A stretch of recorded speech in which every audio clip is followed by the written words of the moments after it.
Hi, I'm Matt and welcome to my latest tech news video. I'll be covering recent tech news in this video. These videos will generally cover gaming related tech, but also tech and hardware in general.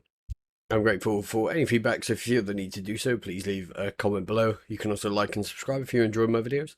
I'm now getting some tech news from the past week or so.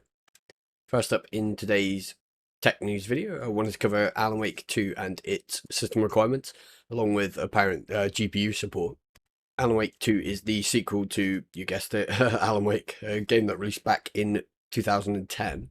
I believe number 2 is a long-awaited sequel, as I can vaguely remember the original game having a decent amount of buzz at the time. And yeah, the game Alan Wake 2, at the time you're watching this video, is out. It should have released yesterday in relation to when this video has been published. The main reason I think tech sort of people are covering the game is due to its system requirements and its use of mesh shaders, which limit the game's playability. Well, not necessarily playability, it seems, but at least its support on older gen GPUs. But as I'll speak about, it does actually run on older gen GPUs. I'll go over PC requirements first, then cover the mesh shaders issue. So starting with non-ray tracing first, and I will include an image of the PC requirements around here. As detailed by the Alan Wake 2 developers, 1080p low preset 30 FPS requires an Nvidia GeForce RTX 2060, which is a 6GB card, or an AMD Radeon RX 6600 8GB. This is with DLSS and or FSR2 quality mode. CPU wise, they recommend an Intel Core i5 7600K or AMD equivalent, so probably an Ryzen 5 2600 or 2600X, I would guess. RAM is 16GB across the board, and so is an SSD, with the game requiring 90GB of space. Next up, we have 1440p medium preset 30 FPS. It details an RTX 3060 or an RX 6600 XT with DLSS or FSR balanced enabled. CPU wise, it recommends an AMD Ryzen 7 3700X or Intel equivalent i7 8700K, 9700K, I believe, or maybe a 10th gen i5 or even i7. It also details the 3700X for the rest of the presets. 1080p 60 FPS medium is next. It details an RTX 3070 or RX 6700 XT with DLSS or FSR2 performance mode. For 4K 60 FPS high, it details an RTX 4070 or RX 7800 XT 16GB. This is with DLSS FSR2 performance enabled. Now let's move into the ray tracing requirements. According to the developers, for 1080p 30 FPS medium preset ray tracing low, they recommend an RTX 3070 or 6800 XT and the use of DLSS/FSR2 quality preset. For 1080p 60 FPS medium preset, ray tracing medium and path tracing on, a more advanced form of ray tracing, they recommend an RTX 4070. No AMD GPUs mentioned, but given Nvidia is generally stronger in ray tracing, you'd probably want at least a 7900 XT, I would imagine. Maybe I don't know how well a 7800 XT will perform, but I'll cover this later. The YouTube spotlight today is a video that goes over the sort of 7800 XT and Nvidia's cards. But yeah, I could be wrong. The 7900 XT might be a bit overpowered, but check the video for that. And yeah, this is with DLSS FSR2 quality enabled. Finally, 4K 60 FPS high preset with ray tracing high and path tracing turned on. They recommend an RTX 4080, no AMD again, but an RX 7900 XTX could possibly suffice, with a caveat again of Nvidia is generally better in ray tracing.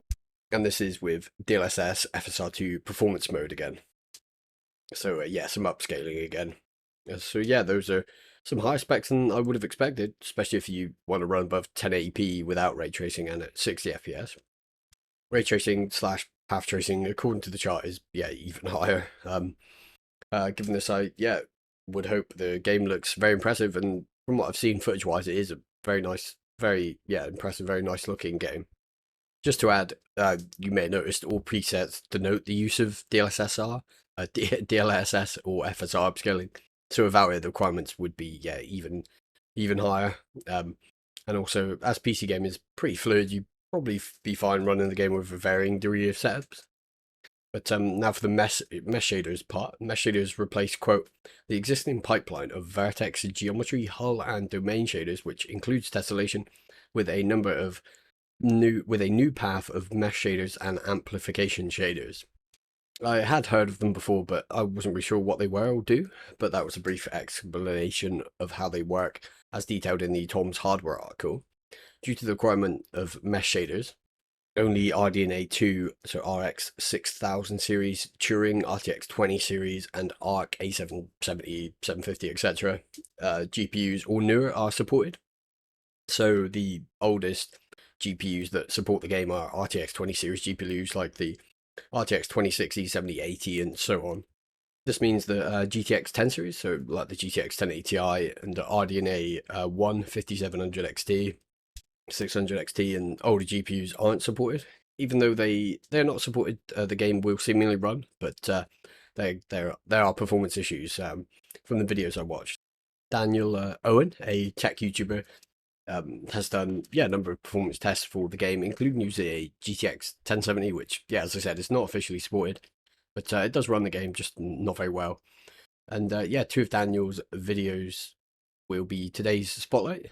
Check out the description for the links, and I will actually cover the videos briefly at the spotlight section today. Now for some Nvidia and AMD news together. According to reports, Nvidia and AMD could soon join Qualcomm and Apple in designing and production of ARM-based processors for the PC market, as reported by Reuters, or Reuters, however you pronounce that. Currently, according to the Anand Tech article I went over, Qualcomm has offered ARM-based SoCs, system on a chip, for notebooks in recent years. Currently, though, the majority of desktop PC and I guess PCs in general use the x86 architecture. So seeing new ARM processors equipped PCs developed by Nvidia and AMD is something that would be quite interesting. Quite a bit of a change from their current x86 CPUs, GPUs, etc. Apple also uses its own ARM-based silicon in a number of its devices, including the new MacBook Air, which has an ARM-based SoC at its core, the Apple M2, which was designed by Apple themselves and using an ARM license, I guess. ARM processors are RISC-based. RISC, or Reduced Instruction Set Computer, is a computer architecture akin to x86. The name ARM stands for Advanced RISC Machines. But currently Microsoft has a deal with Qualcomm to produce ARM-based Snapdragon chips for Windows PCs. This deal was signed in 2016 and expires in 2024. This lineup with this will line up with when Nvidia and AMD might have ARM-based processors designed or maybe even ready. We could possibly see ARM SoCs powering potentially Windows machines. I imagine this would take the form of SFF small form factor PCs, but not full desktop replacements yet. But I guess you won't be gaming on these sort of things for a while. But or replacing them with replacing your current computers with them. But it seems like x86 is so heavily entrenched in Windows and the PC space in general that RISC-based ARM processors may have a hard time in the beginning. There's also the compatibility question. To run x86 programs on ARM-based systems, you probably need some kind of emulation layer built into the OS operating system being used to enable those programs to run. I think Apple does this in its own way. But this would impact performance. There are ways to mitigate this, I believe, like developing RISC native apps and software. But until then, an emulation layer could be needed. I don't really have much knowledge of this type of thing, so I could be very wrong. I'm just recalling things I've read of and heard before and watched videos of a while ago. So anyway, this does sound quite interesting. It will be interesting to test how ARM-based Windows machines perform in real-world applications like gaming and productivity. But we'll probably be waiting a little while for that. Now for some more just NVIDIA related news.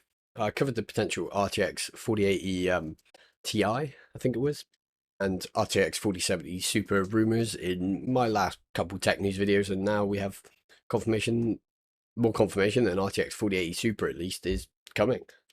An RTX 4080 Super listing was added to the PCI ID repository. I will include the image here. And yeah, I know I mentioned about the RTX 4080 Ti. Looks like instead it will be a Super variant instead of Ti, but it's basically the same thing, really. It's just another way of sort of ending the name, I guess you could say. But yeah, I've not heard of the PCI ID repository before. According to the video cards, the website is, quote, maintained by a group of individuals who can submit new entries using their knowledge and available leaked information. Occasionally, third parties with non-public data, like in the case of the GeForce RTX 40 laptop GPU series, update the database. In other instances, the list is updated by maintainers based on the latest driver entries. As you can see by the image shown on screen, a device with the PCI ID 2703 has been revealed with the name 8103 GeForce RTX 4080 Super. I believe, as stated by video cards, the other name shown in the screenshot, T4C Fantasy, is the username of a Tech PowerUp GPU database maintainer who has access to early GPU BIOS and GPU-Z validations.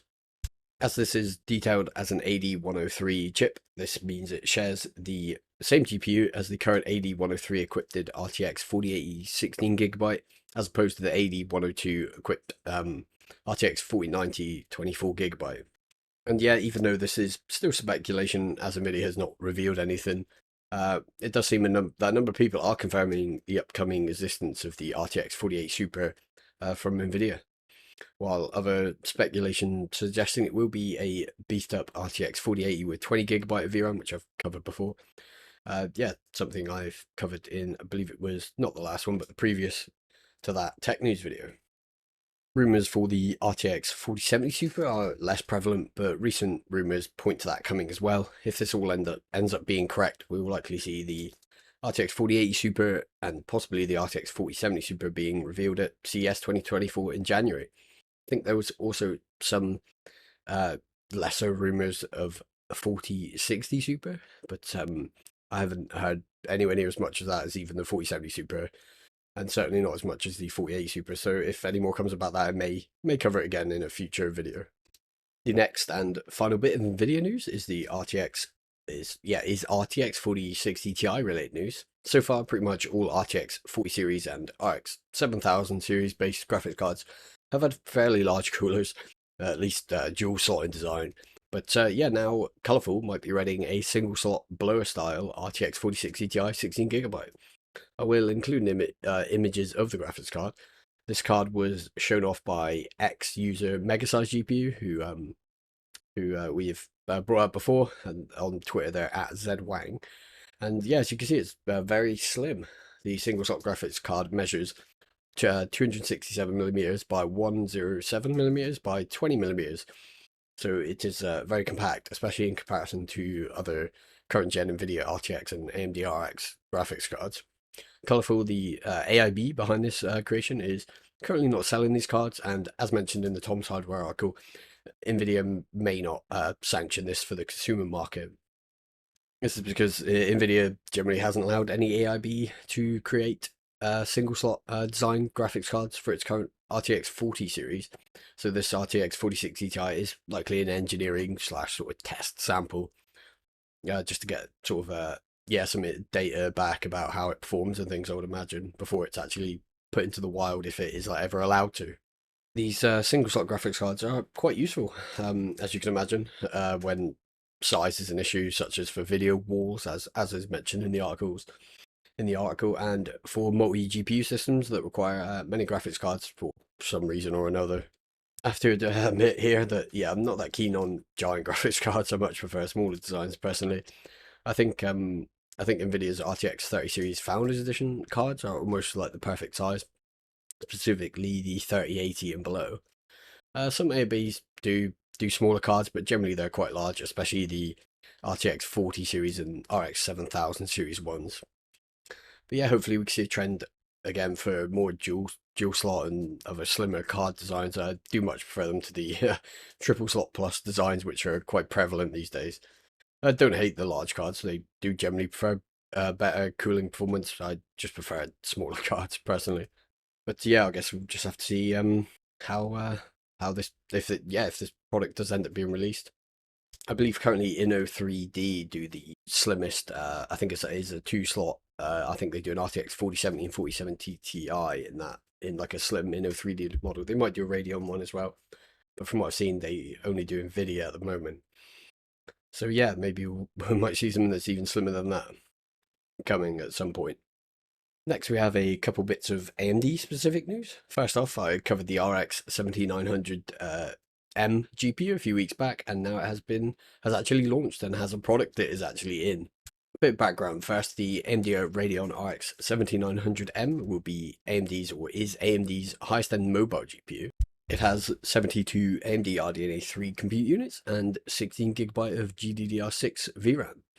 So it will mostly be used in gaming laptops, but I guess it could also come to small form factor PCs like those made by Minis Forum and B-Link, as the RX 6600M is, I believe, in some of them.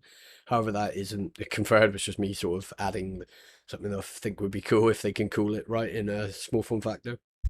So yeah, that isn't confirmed, but yeah, let's get into what is confirmed. Alienware are releasing an M18 laptop, a lowercase M18. I will include a couple of images, and this laptop will sport the RX 7900M with a 180 watt TGP total graphics power, though Alienware stated that it could go up to 200 watt with Smart Shift Max. I guess that's a utility specific to Alienware and its laptops. Going by the Tom's hardware article, the Alienware M18 should already be out by the time this video is published. It should release last Thursday, I believe. Specs wise, the M18 is quite high end. It can be configured up to a Ryzen 9 7945HX, which is 16 cores, 32 threads, with up to either an RX 7900M or an RTX 4090 16GB laptop variant. Up to 64GB of DDR5 RAM and up to 8.5TB of configurable storage. I believe that's separated over multiple drives, as you can kind of tell by a 0.5 storage amount. But yeah, it has an 18-inch display running at 2560 by 1600, 165 Hz. That's one of the display configs. Or a 1920 by 1200 480 Hz, which yeah, is a very, very high refresh rate. It also features AMD FreeSync and Nvidia G-Sync in the panel, or support of the panel. Pricing wise, a model with a Ryzen 9 7945HX, the RX 7900M, 32GB DDR5, 4800 speed, 1TB PCIe NVMe SSD, and the 1920 by 1200 panel will cost $2,800. So yeah, quite expensive, and that's not not even the top spec model, as shown by that it's configurable. It's yeah, not not something I'm in the market for, but it is pretty cool nonetheless. And just to add, I wasn't sponsored by Alienware at all. The next piece of AMD news is Threadripper related. I had covered previously AMD's new Threadripper 7000 series, including its actual review in my last tech news video. Now I have some benchmark leaks of the upcoming Pro Threadripper 7000 processor, the Pro 7985WX 64-core 128 thread processor. According to the results, the 7985WX is around 30 to 36% faster than the last gen 5995WX, which is 64 cores, 120 threads again. CPU in single core and multi-core, as well as 63 to 64% faster in the same tests over the 3995WX, which is 64 cores, 120 threads, CPU again. But yeah, it's pretty impressive, I'd say, though it certainly wasn't unexpected, as these are Zen 4 Ryzen 7000 based, as opposed to Zen 3 Ryzen 5000 based and Zen 2 Ryzen 3000 based for the 5995WX and 3995WX, respectively. Yeah, it'll be interesting to see how the 96 core compares, as well as the non-Pro Threadripper 7000 series HEDT high-end desktop processors. We should find out more on release next month, as the new Threadripper 7000 lineup should be releasing on the 21st of November. But yeah, I'll definitely be looking forward to the likes of Gamers Nexus and Linus getting their hands on these new Threadripper CPUs. Those would be an interesting watch, videos wise. But yeah, I'm always interested in seeing how these perform in gaming workloads, even though you probably shouldn't consider one if you're just using it for gaming. I still find it fun to watch though. Production benchmarks are also sure to be engaging. Moving on, we are covering a device that I covered before, the Lenovo Legion Go, a handheld from Lenovo. The device has at its core the AMD Ryzen Z1 APU, similar to the Asus ROG Ally, although it does have some distinguishing features too.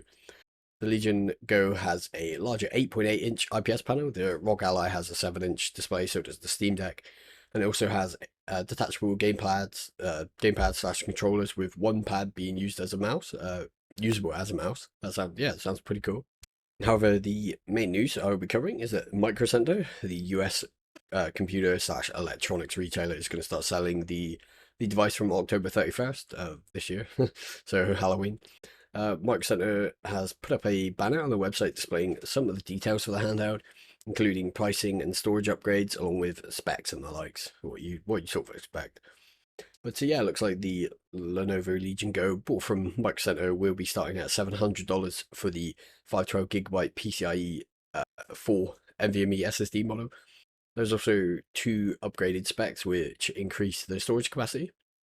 First, we have the 1TB upgrade option, which will bring the total cost up from 700 to 750.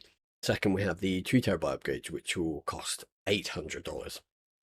Due to the fact that MicroCenter will be installing these drives for you as part of the upgrade option, they should not affect your manufacturer's warranty, at least what I believe. I could be wrong, but yeah, I believe you get MicroCenter warranty with them. But yeah, the article I read also references this. I guess you could just simply do the upgrade yourself, as I suspect a lot of people with handheld devices done. Although this may void warranties, I'm not really sure on how handheld device warranties. You'd have to check with the retailer you buy the Legion Go from before we make that decision, I guess. One thing to note on the storage front, the Ironeo Kun, KUN, is the only device, from what I can tell, that can be bought configured with over 2TB, as it has a 4TB storage model option, although the Ironeo device starts at around $1,200. So for the 512GB model, I think the 8TB, 512TB, gigabyte model, the 8TB model, I believe, when I looked, was about $1,900. So quite a jump in price there. But yeah, it does, however, come with that Aeneo does come with a laptop grade APU, the Ryzen 7 7840U, I believe, as opposed to the sort of handheld AMD Z1 Extreme. I believe they have similar RDNA 3 based graphics. So as far as I can tell, gaming performance will probably be quite similar between the devices, even though the sort of vast price difference. Next up, we have some news on Counter-Strike 2 players. News on the Counter-Strike 2 players that got banned by using AMD's now removed Anti-Lag Plus. Just a quick recap on the story. I covered this story in my last tech news video. So basically, the way AMD implemented Radeon Anti-Lag Plus was leading to Counter-Strike 2 players getting VAC or VAC bans. Due to this, AMD has now disabled Anti-Lag Plus in its latest driver update, which it recommended updating to if you play CS2. And I guess they just always recommend you update to the latest drivers. But yeah, that's up to you. Now, fast forward a week or so, and Valve has started to work on reversing affected / banned gamers, as well as adding in a driver check to the game.